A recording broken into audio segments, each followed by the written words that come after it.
how to type CO2 on your Mac and superscript the 2 in CO2.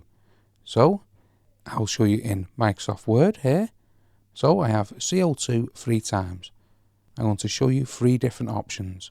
First, let's highlight the number 2 in the first one, then come up to Format, then select Font. Now in the effects, you'll see Superscript. Tick this and then press OK. And that will superscript the number 2.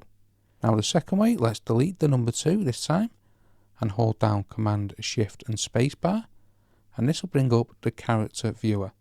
Press this little box next to the search bar and this will expand the character viewer. And search out for Superscript, and you want to press this number 2 in the unicorn names here. And then underneath you should find the Superscript.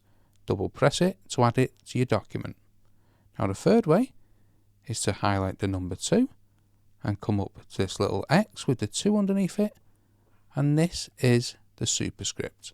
Press that and that will superscript the 2. So that's 3 different ways how to type CO2 on your Mac and superscript the number 2 in CO2. Hope you found this video helpful. If you did, smash the like, smash the subscribe, and thank you for watching.